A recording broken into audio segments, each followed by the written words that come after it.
Hello tout le monde.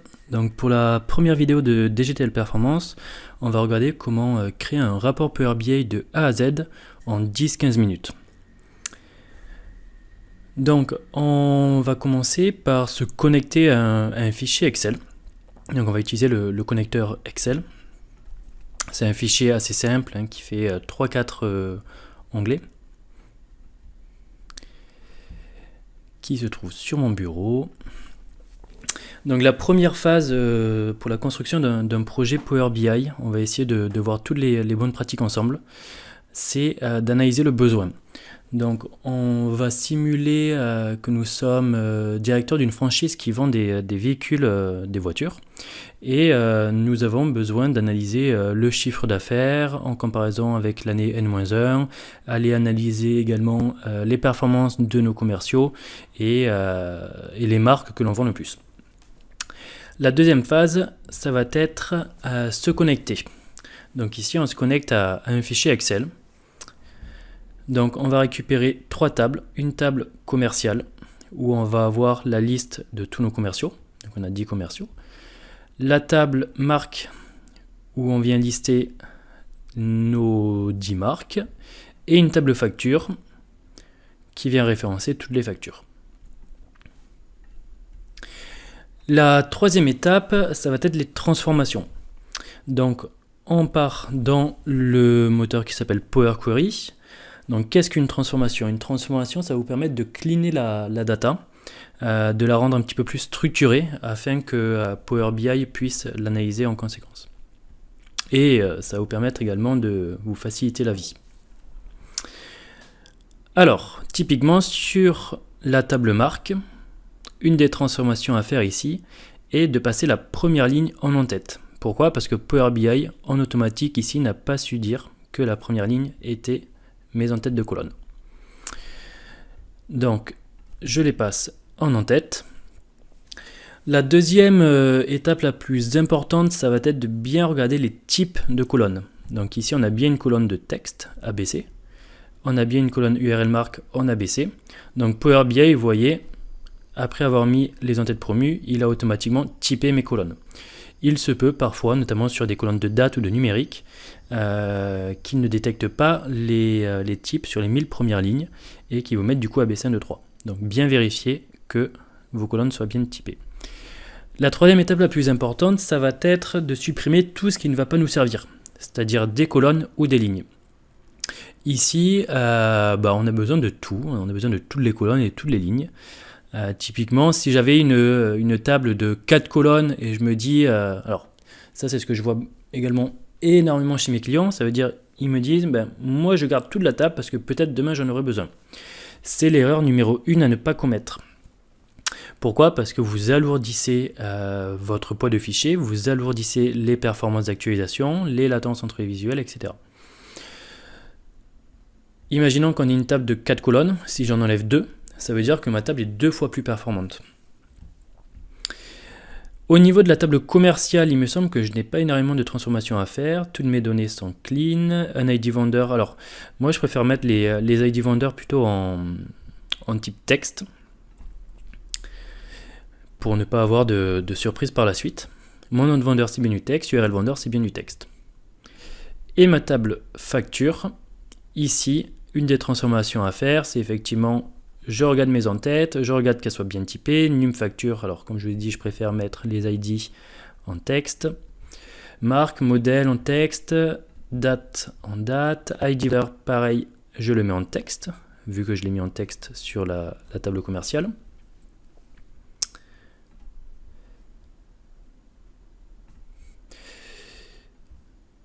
Concession, c'est bien du texte, sexe, carburant, option, remise, paiement, prix, des décimales. Ok. Donc là, une des transformations à faire, c'est ma ligne nulle ici. En fait, vous voyez que sur les 1000 premières lignes, j'ai 2 lignes qui sont vides.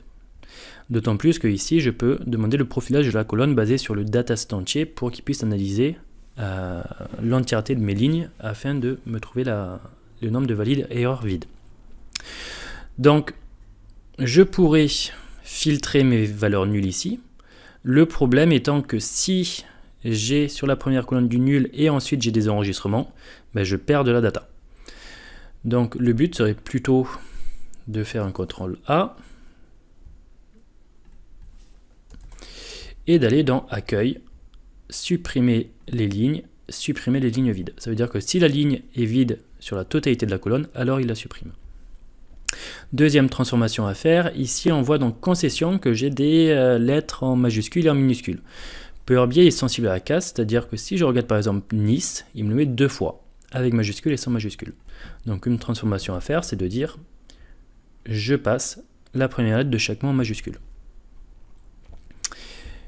Et ensuite, on avait une autre petite transformation, mais il fallait la voir. C'était dans la colonne marque. Alors ici, on ne peut pas forcément le détecter. Je vais aller dans affichage et rajouter le profil de la colonne.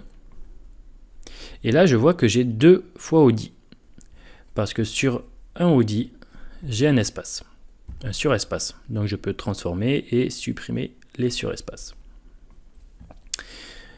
Ok, donc là j'ai fait mes transformations. Alors là elles sont assez basiques, sommaires, hein, mais le but étant de voir comment on peut construire un rapport assez rapidement avec une base de données qui est assez propre. Donc quand j'ai fini mes transformations, je ferme et j'applique. Ça veut dire qu'il va venir maintenant copier-coller les données dans mon Power BI. Donc mon PBX va commencer à prendre du poids. La quatrième étape, ça sera de faire une modélisation. Donc une modélisation, pour ceux qui connaissent Access, c'est les relations entre les tables. Donc pour ça, on a des tables de dimension et des tables de faits. Ça, c'est très important, c'est la base de la modélisation. Une table de faits, c'est une table transactionnelle. Typiquement, une table où on vient rajouter des enregistrements, des faits au jour le jour, ou heure après heure, minute après minute, etc. Donc c'est une table qui va vivre dans le temps.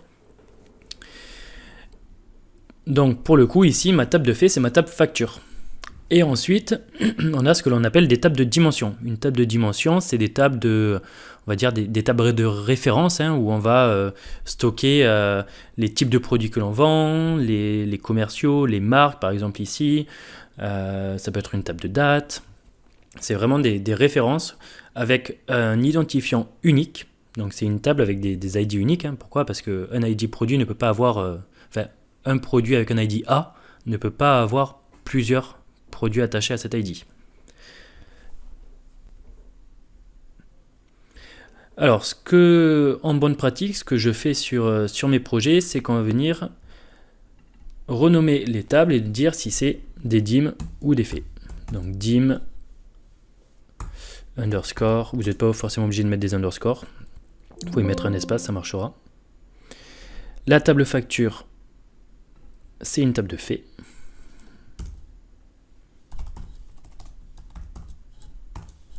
Et la table marque, c'est une table de dimension.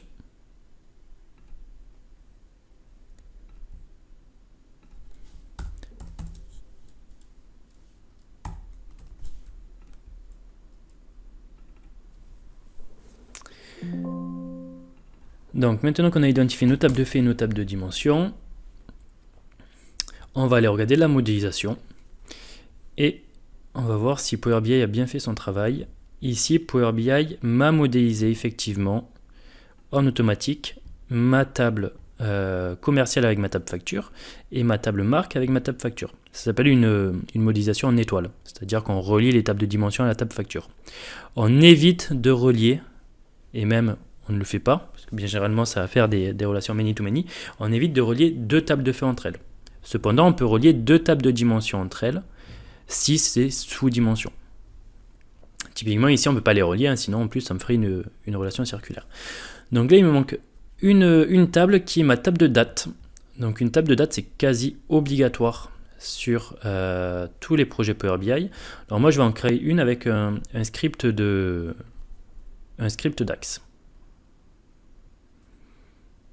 Donc ça vous le retrouvez sur notre blog. Et on va voir comment l'installer. Donc ici j'ai mon script. Je vais juste remplacer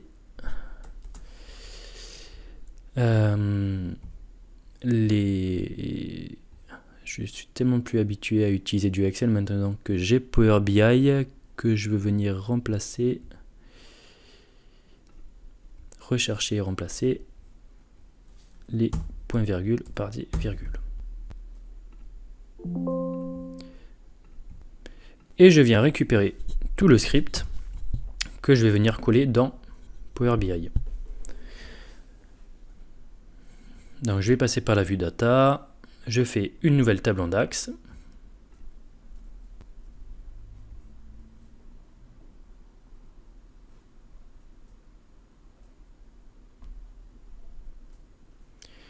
Et je viens coller mon script. Alors, donc, j'ai collé mon script de date. J'appuie sur Entrée et il vient me créer ma table de date. Donc, nous, on veut bien un démarrage 2018 du 1er janvier 2018. À today, là, on va plutôt mettre à last date de ma date, de ma table facture. Ça veut dire que je veux que ma table de calendrier aille jusqu'à la dernière date de ma table de fait. Et ensuite, je vais suivre les commentaires, c'est-à-dire je vais trier le nom du mois par les mois pour que vos graphiques s'affichent. Si vous utilisez en axe le nom du mois, s'affiche dans l'ordre des mois. Alors, je sélectionne nom du mois, trier par les mois.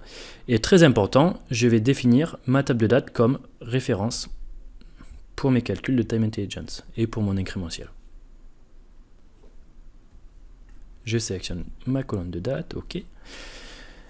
Tant qu'on est dans la création de table, on va se créer une table de mesure pour stocker nos mesures. Donc, on va passer par le menu accueil et on va entrer des données. On ne va rien écrire dans cette table, on va juste la renommer en mesure. Et on fait charger. Et c'est ici où on va venir stocker nos mesures.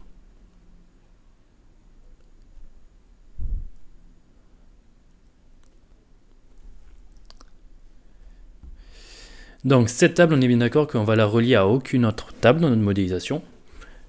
C'est une table de stockage. Par contre, notre table de date, on va la relier à notre date de notre table de fait. La cinquième étape, ça va être la plus intéressante, ça va être la data visualisation. Donc ici, moi ce que je vais faire, c'est, bon déjà on peut se créer un petit peu de design, on peut mettre une forme en arrière-plan, du bleu, pas hyper joli, on va le mettre allez, en jaune, jaune clair, hop. Et ça va être ma zone de filtre. Donc c'est ici où je vais rentrer mes filtres.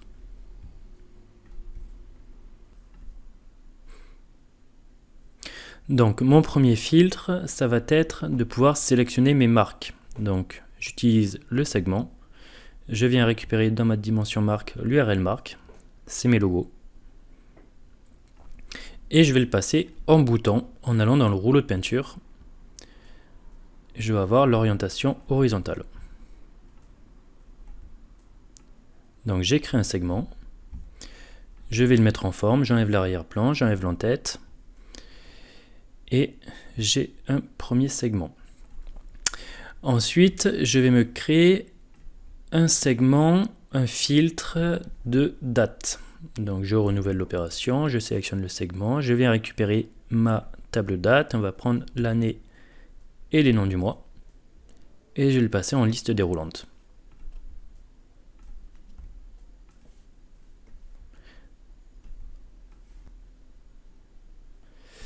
Je le mets en forme, j'enlève l'arrière-plan, je peux mettre une couleur d'élément en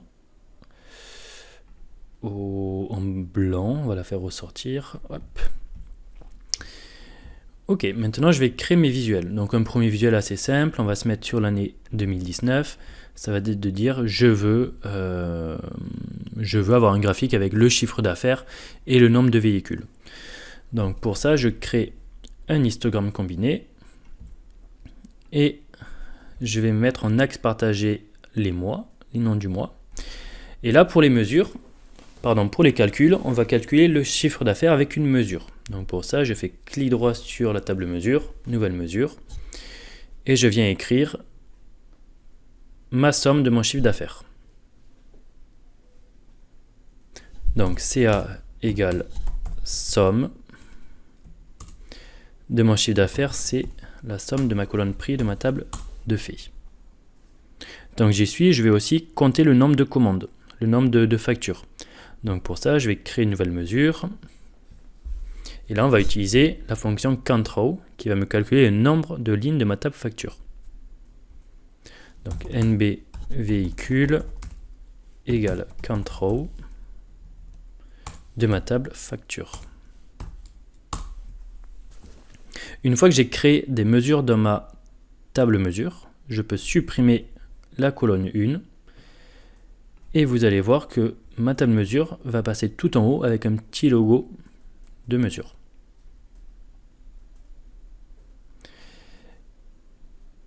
Donc je mets le chiffre d'affaires en tant que valeur de ligne et je vais mettre mon nombre de véhicules en tant que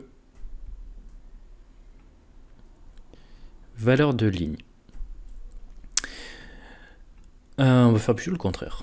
C'est le plus intéressant vu qu'on va calculer un N-1 sur le chiffre d'affaires. Donc ici, je vois que j'ai un chiffre d'affaires avec effectivement une baisse en février et on voit que c'est proportionnel entre le nombre de véhicules vendus et le chiffre d'affaires. Par contre, ici, on peut imaginer sur le mois de juin que j'ai fait plus de CA, mais ma proportion avec le nombre de véhicules vendus, vous voyez qu'on a un écart ici, est en baisse. Ça veut dire typiquement que je vends des véhicules qui sont plus chers. Donc si je veux calculer maintenant le CAN-1, je vais me créer à nouveau une nouvelle mesure. Et je vais écrire CAN-1. CAN-1 est égal à la fonction calculate, la fonction qui est utilisée dans 70% de vos calculs. Calcule-moi la mesure CA pour la même période de l'année dernière, same période last year. Et je vais toujours utiliser dans les fonctions de Time Intelligence ma table date, qui est ma colonne de référence. Et je vais la placer en tant que valeur de colonne. Voilà, j'ai mon CA N-1, j'ai mon CA, pardon, c'est l'inverse. Donc j'ai mon CA N-1 en bleu clair, j'ai mon CAN en bleu foncé. Hop, on peut rapidement aussi le mettre en forme, quelque chose d'assez sympa. On va mettre assez simple, hein, une ombre, une bordure en gris clair, avec un petit gradient de 5 à 7. Hop. Et maintenant, on peut se faire une carte géographique. Vous allez voir qu'en 3-4 clics, je crée une carte géographique. Premier clic, je sélectionne ma carte. Je mets ma mesure, par exemple, nombre de véhicules en taille. Et en placement, je vais récupérer mes concessions. Et là, en 3 clics, j'ai une courbe.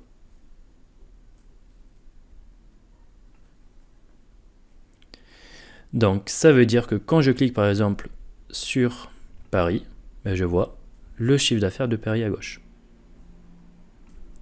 Tous les visuels se filtrent entre eux. Si je clique sur Ford, ici, ça me filtre mes graphiques en fonction de la marque.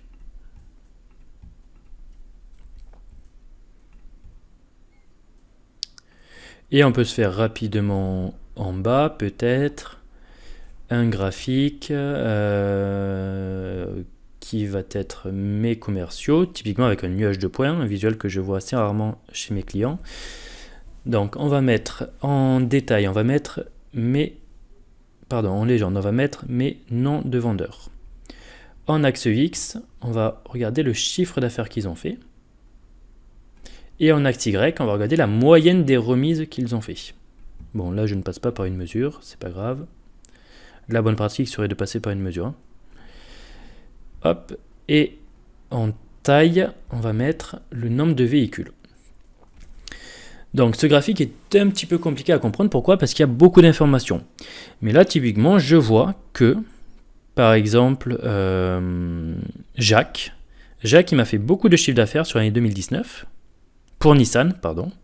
Beaucoup de chiffre d'affaires pour l'année 2019 et très peu de remises. Il m'a fait en moyenne 3% de remises sur ses ventes. Par contre, si on regarde Michel, elle m'a fait très peu de chiffre d'affaires sur l'axe X, mais par contre énormément de remises. Donc ce graphique, en fait, il vous permet de tirer les conclusions assez rapidement sur vos données, en un coup d'œil. Chose qui aurait été beaucoup plus compliquée si je l'aurais passé en table et que j'aurais analysé mes données sous une forme de table ou de matrice. La dernière étape, ça consiste à publier et j'aurais pu par la suite collaborer dans Power BI Service. Sur les prochaines vidéos, on regardera comment gérer aussi toute la partie sécurité et la partie Power BI Service ou comment rajouter d'autres indicateurs.